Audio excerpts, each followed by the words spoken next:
And you can see what's happening over there in America. They're viciously attacking the most vulnerable people in the society, the migrants, the poor, the homeless, and they're putting all of you on a conveyor belt to vulnerability.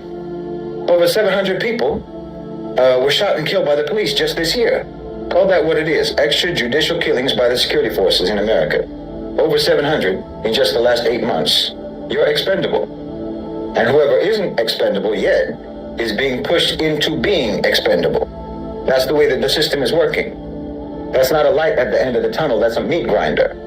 Trump likes to talk about how much money has been raised by the tariffs, right? Well, that isn't money that they're making, that's money that they're taking. And they're taking it from who? They're taking it from you, not from anyone else. Do you understand? Tariffs are paid by you. They're paid by importers and they're paid by consumers. That's $300 billion that they say that they've gotten so far. Well, that's $300 billion that they took from you. Did you have $300 billion extra dollars to spare? Did you know that there's over 100,000 jobs in the tech sector that have been cut in the U.S. in 2025, just 2025? 80,000 retail jobs. That's up 274% from the previous year in terms of job losses. At least 2 major refineries have shut down, with more planning to shut down. Roughly 2 million people right now, today, are incarcerated in America, if you include immigration detentions. You know that 75% of Americans can't even afford to buy a moderately priced home? Home foreclosures are up by almost 10% so far this year, nationwide. And it's up by 40 to 55% in some, in particular states. 1 million people evicted from their homes in the last year in America, and the numbers are rising. I mean, look at Washington, D.C. Evictions have doubled in Washington, D.C. since 2023. And now they're going after the people that they evicted. They're going after the homeless with federalized police. Can't you see the way things are going? Homelessness is already at record highs. Broad unemployment in the U.S., if you include the underemployed, your rates in America are higher than Nigeria. They're higher than Cambodia or Niger or Thailand or several other global south countries. Your unemployment rate is ridiculous. Layoffs, unemployment, foreclosures, evictions. That's the conveyor belt to vulnerability that they put you on. The conveyor belt to poverty, to homelessness, and then from there to prison and slave labor.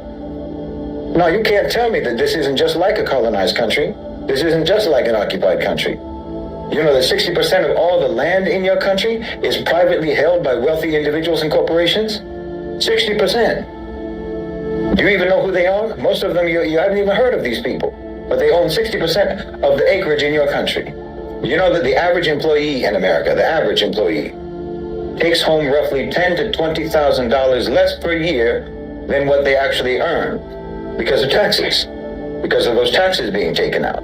Not to mention the extra $5,000 a year on average that you pay every year in sales tax. So again, this is just an average. You give the government, state and federal, somewhere between $15,000 to $25,000 every year if you earn median income, just a median income. So $15,000 to $25,000 that you give the government. Meanwhile, the average U.S. household only spends $24,000 a year on basic household bills like mortgage, rent, utilities, insurance, and other necessities. In other words, you understand, that means that you could literally live off of just what you pay in taxes every year. Just what you pay in tax. You could live on that money.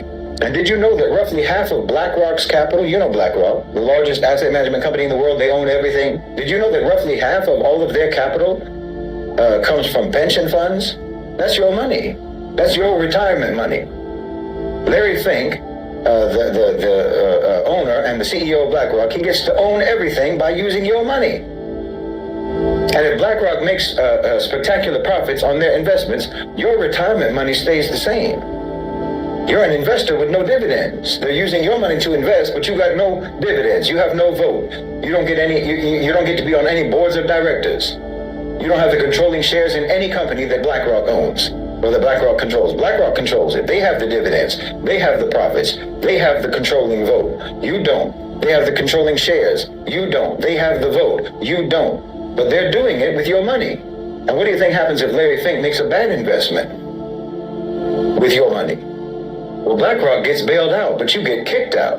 They get bailed out, but you get kicked out. A senior citizen evicted, like so many others, homeless, and then probably detained. Because Larry Fink and all of his friends don't have to look at you begging on the street corner as they pass by in their limousines on their way to the Met Gala. And all of that is legal.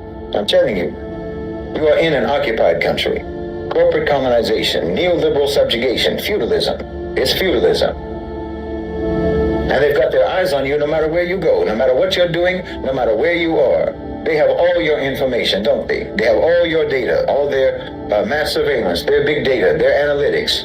The colonizers, the traditional colonizers, the historical colonizers, they extracted the natural resources and the raw minerals of the global south. But they're extracting from you just the same. Just the same. They're extracting your money, they're extracting your labor, they're extracting your data, they're extracting your time, they're extracting your thoughts and your creativity. I mean, what else do you think trains AI? What do you think that they're training AI on?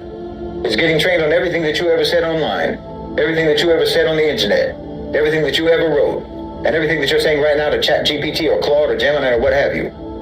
And they're not paying you for that. You're paying them for that. You understand? You're paying them for the privilege of feeding data into their system so that they can build AI systems that can then replace you at your job. That's what's going on in your country.